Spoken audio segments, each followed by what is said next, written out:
अस्सलाम वालेकुम। आज हम पढ़ेंगे 7 interview techniques to conduct an effective interview. Basically outline के अंदर लिखा हुआ है इंटरव्यू टेक्निक्स, तो यहाँ पे हम 7 इंटरव्यू टेक्निक्स हैं उनको डिस्कस करेंगे कि कौन सी बेसिक 7 इंटरव्यू टेक्निक्स हैं जो आपको ड्यूरिंग इंटरव्यू या इंटरव्यू से पहले उनको आपको फॉलो करना चाहिए। सबसे पहले हमारे पास आ जाती है इंटरव्यू की बात। हम कर चुके हैं। इंटरव्यू क्या है? फेस टू फेस डिस्कशन है between two subjects and participants and जो रिसर्चर है उसके दरमियान ये एक फ़ेस टू फेस डिस्कशन है। फ़ेस टू फेस भी हो सकती है और टेलीफोनिक भी हो सकती है। हम फ़ोन करके भी किसी की इन्फॉर्मेशन ले सकते हैं या ईमेल के थ्रू भी ले सकते हैं। अब चलते हैं अपने बेसिक टॉपिक के ऊपर जो है इंटरव्यू टेक्निक्स है। फर्स्ट है choose where to hold the interview.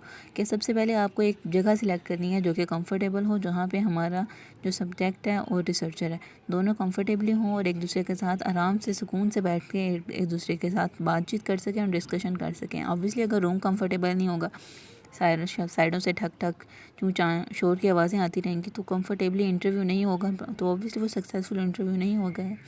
ठीक है, इसमें आपने बेसिकली यही बात करनी है कि आपने सबसे पहले वो लोकेशन, वो जगह सेट करनी है, जगह कोई कंफर्टेबल सी जगह ढूंढनी है जहाँ पे आप अपने क्लाइंट के साथ इंटरव्यू कर सकते हैं। नेक्स्ट जो इंटरव्यू टेक्निक्स है वो है prepare a list of interview question in advance. ऐसा नहीं है कि आप इंटरव्यू लेने जा रहे हैं और आपको पता ही नहीं है कि आपने क्या क्या क्वेश्चंस पूछने हैं अपने पार्टिसिपेंट से।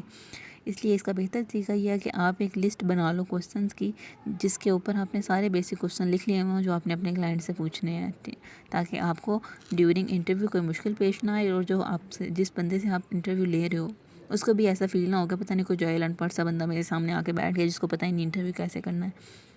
तो आपने पहले ये है कि सारे क्वेश्चन जो है ना उनको लिख लेने हैं। क्वेश्चन किस टाइप के होने चाहिए? वो बंदे के नॉलेज के बारे में होने चाहिए, उनकी सब्जेक्ट की फील्ड, जिस सब्जेक्ट का बंदा है उस सब्जेक्ट की फील्ड से रिलेटेड उसके क्वेश्चन होने चाहिए।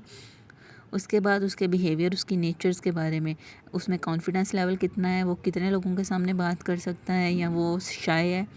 ये सारी बातें हम इंटरव्यू में जब हमने पूछना होता है तो ये सारी बातें हम पहले डिसाइड कर लेते हैं।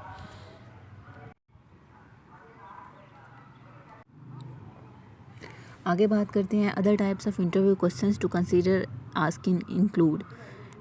ऐसे क्वेश्चंस जो कि मस्ट हमारी लिस्ट के अंदर मौजूद होना चाहिए जब हम अपने क्लाइंट से इंटरव्यू कर रहे होते हैं। सबसे पहले कल्चरल इंटरव्यू क्वेश्चंस होने चाहिए कि वो किस कल्चर का बंदा है, उसको कौन कौन से ट्रेडिशन का पता है।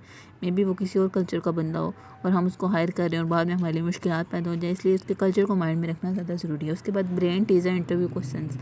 ब्रेन टीज़र इंटरव्यू क्वेश्चंस क्या होते हैं कि आप की ब्रेन की एक्टिविटी किस तरह की आपकी ब्रेन की एक्टिविटी, आप मुश्किल चीज़ों को जल्दी से समझ जाते हैं या नहीं समझ जाते। ब्रेन टीज़र वो होते हैं ऐसे क्वेश्चन जिनमें आपको दिमाग इस्तेमाल करना पड़ता है। उसके बाद ये unique interview questions. Unique interview question में बेसिकली यही बात होती है कि आपकी फील्ड से रिलेटेड आपके क्वेश्चंस जो हैं वो ऐड किए गए हुए हैं इंटरव्यू में।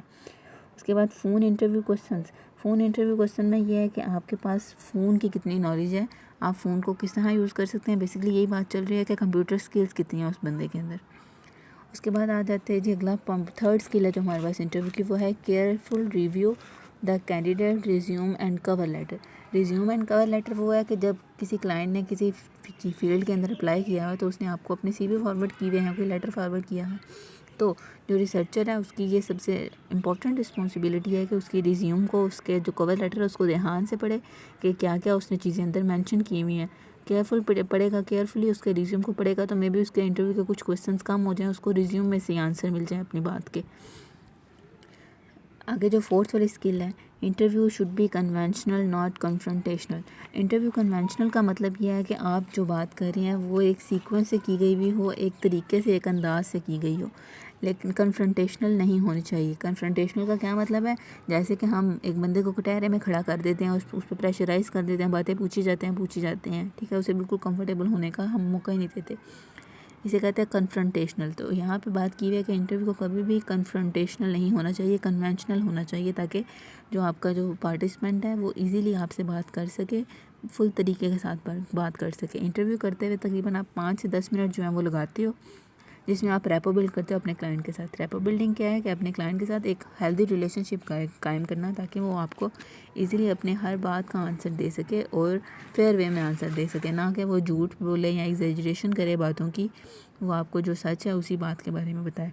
जब ये ऐसा इन्वायरमेंट पैदा हो जाता है तो उसे कहते हैं रैपो बिल्डिंग। उसके बाद चलते हैं फिफ्थ जो है इंटरव्यू टेक्निक्स, वो है explain the interview process and next step. आप अपने क्लाइंट को बताओ कि किस तरह इंटरव्यू होगा, फ़ोन पे होगा, ऑनलाइन होगा, कौन कौन बंदा आपका इंटरव्यू होगा। समटाइम ऐसा होता है कि बंदा चाहता है इजी हो के कि कोई एक बंदा होगा मेरे से बात कर रहा होगा, इंटरव्यू करेगा, लेकिन जब वो आगे रूम में एंटर होता है तो 10 लोगों का पूरा ग्रुप बैठा होता है जो उस बंदे से इंटरव्यू ले रहा होता है। तो इसलिए बेहतर है कि जब भी आप इंटरव्यू करें तो अपने क्लाइंट को बताएं कि इंटरव्यू किस टाइप का होगा, किस तरह का होगा, कौन कौन आपका इंटरव्यू लेगा, और इंटरव्यू के बाद अगला स्टेप हमारे पास क्या होगा कि हम इंटरव्यू के बाद आपको सिलेक्ट कर लेंगे या उसी टाइम रिजेक्ट कर देंगे, या आपको कुछ दिनों के बाद या आपको आपकी नंबरिंग की जाएगी आपके आंसर्स की बेस पे। ऑब्वियसली अगर आप ज़्यादा नंबर लोगे तो आपकी सिलेक्शन की जाएगी, वरना ही की जाएगी। ये सारी बातें हमने ऑलरेडी बतानी होती हैं अपने क्लाइंट जो जिस बंदे का हम इंटरव्यू ले रहे होते हैं। उसके बाद 6 इंटरव्यू स्किल है हमारे पास, consider holding a group interview, कि आप जब किसी बंदे से इंटरव्यू कर रहे होते हैं तो आप कोशिश करें एक ग्रुप इंटरव्यू करें, एट अ टाइम ज़्यादा लोगों का इंटरव्यू कर लें ताकि आपकी जो टाइम है वो बचत हो जाए, और जो कंफर्ट इंटरव्यू देने वाले बंदे हैं उनको भी आसरा हो कि मेरे साथ कोई और बंदा मौजूद है देने वाला, तो ये एक हेल्थी सपोर्ट सी बन जाती है ना कि मैं अकेला बिल्कुल भी नहीं हूँ। उसके बाद है जी follow up after the interview. ये लास्ट टेक्निक है इंटरव्यू की। जब भी आप किसी बंदे से इंटरव्यू लेते हो तो उसे फॉलो अप का ज़रूर करो। उसको एट अ टाइम मत बताओ कि आप सिलेक्ट हो गए हो, आप नहीं सिलेक्ट हो गए। आप उसे कहें ठीक है आपका इंटरव्यू अच्छा था, आप जाएँ, हम आपको कॉल करके बताएंगे आपका क्या बना। तो ये टेक्निक बहुत ज़रूरी है ताकि क्लाइंट का दिल ना टूटे।